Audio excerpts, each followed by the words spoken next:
सबको जय यीशु की। प्रभु यीशु क्रिस्त में प्यारे भाइयों बहनों, नवजीवन का संदेश इस शीर्षक के अंतर्गत प्रतिदिन का ईश्वर का जीवंत वचनों को सुनने के लिए, समझने के लिए, उन वचनों को ग्रहण करते हुए उन वचनों के अनुसार जीवन बिताने की शक्ति, सामर्थ्य, कृपा, अनुग्रह मांगते हुए एक सुंदर आदर्श क्रिस्तीय जीवन बिताने की विशेष कृपा मांगने के लिए मैं आप सभी लोगों का हार्दिक स्वागत करता हूं। आज सितंबर की 1 तारीख है, सोमवार का दिन है। प्रभु ने हम सबों को और एक नया महीना दिया, नया दिन दिया, और इस प्रकार से प्रभु अपनी आशीषें हम सबों पर निरंतर बरसाते आया है, अपनी बरकतें हम सबों को देते आया है। इसलिए प्रभु को हम धन्यवाद दें, पूरे महीना भर का जीवन जीने की कृपा मांगें, प्रभु को समर्पित करें सारे कार्यकलाप, सारी योजनाएं, ताकि हम प्रभु के छत्र छाया में हमेशा सुरक्षित रहें।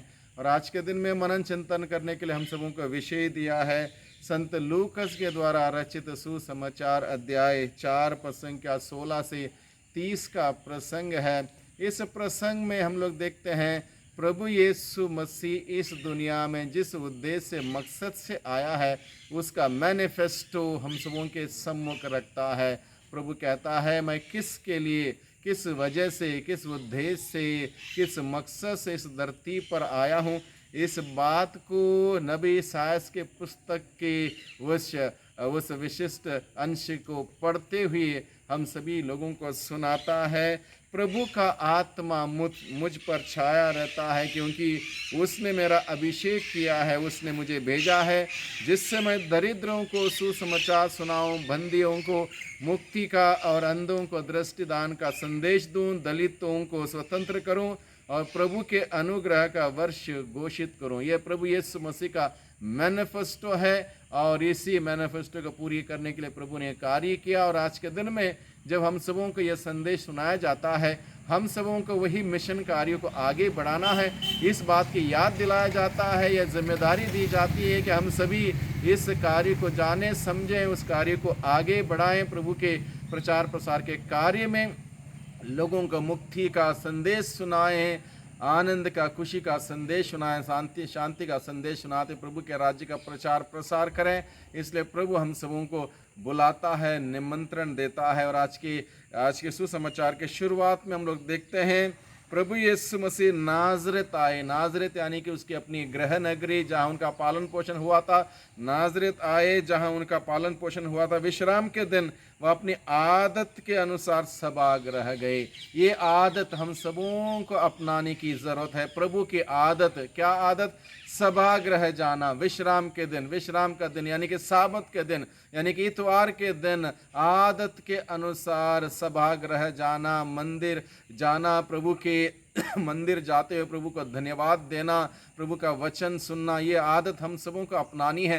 प्रभु यीशु मसीह आदत के अनुसार यानी कि नियमित रूप से यरूशलेम मंदिर जाते थे। इसलिए जाते थे ताकि वो लोगों को शिक्षित करें, लोगों को शिक्षा दें, लोगों को ईश्वर के राज्य के बारे में बताएं, और इस उद्देश्य से वो जाते थे नियमित रूप से। जो कि यह आदत, प्रभु की आदत हम सबों को अपनाने की ज़रूरत है, हम सबों को अपने जीवन में लागू करने की ज़रूरत है। और आज के सुसमाचार के द्वारा हम सबों को ये बात समझने के लिए, सीखने के लिए प्रभु अपने वचनों के द्वारा हम सबों को बुलाता है।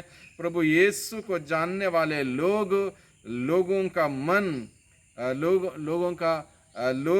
प्रभु का मान सम्मान नहीं करते, उनकी बात को नहीं सुनते, ग्रहण नहीं करते।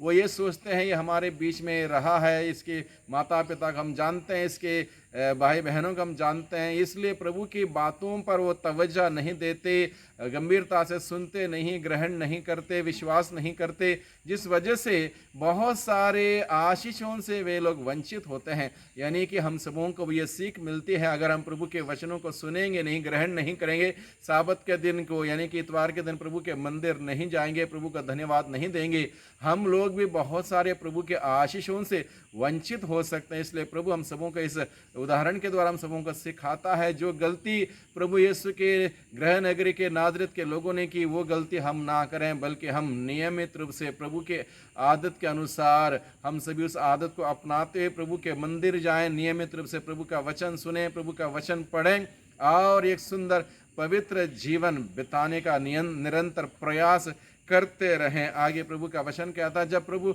यीशु को वहाँ के लोगों ने स्वागत नहीं किया, प्रभु यीशु को वहाँ के लोगों ने मान सम्मान इज्जत नहीं दी, उनका अनादर किया, तो प्रभु उनके हृदय के कठोरता के कारण उन्हें समझाते हैं कि कैसे ईश्वर ने नबी एलाइजा को और एलीशा को अन्य लोगों के बीच कार्य करने के लिए चुना था। जैसे कोढ़ी नामन के पास एलीशा को भेजा गया, उसी प्रकार से एक विधवा के पास एलाइजा को भेजा गया। इस प्रकार से ईश्वर ने अन्य लोगों के बीच में कार्य करने के लिए, जिन्होंने ईश्वर के नबी का स्वागत किया, उनके बीच में कार्य करने के लिए कैसे ईश्वर ने भेजा। इस बात को जब प्रभु यीशु ने उनके अपने गृह नगरी के लोगों को बताया, वे इस बात से क्रोधित हुए और प्रभु को वहाँ से निकालना चाहते थे, क्योंकि प्रभु यीशु हम सबों को सिखाता है कि rejection is part of discipleship, यानी कि ये प्रभु यीशु मसीह का अनुसरण करने वाले व्यक्ति के लिए, प्रभु का कार्य करने वाले व्यक्ति के लिए कहीं ना कहीं कभी ना कभी टुकराया जाना, अपमानित किया जाना, ये हमारी ज़िंदगी का हिस्सा है। इस बात को प्रभु हमें सिखाता है। इसलिए हम विचलित ना हो, परेशान ना हो, बल्कि हम ऐसे समय में प्रभु यीशु को देखें। प्रभु यीशु ने ऐसे परिवेश में किस प्रकार से उन्होंने अपना कार्य आगे बढ़ाया, इस बात को हम लोग सीखें और हम भी अपने कार्य को आगे बढ़ाएं। सत्य हमेशा परेशान करता है, सत्य हमेशा परेशान करता है।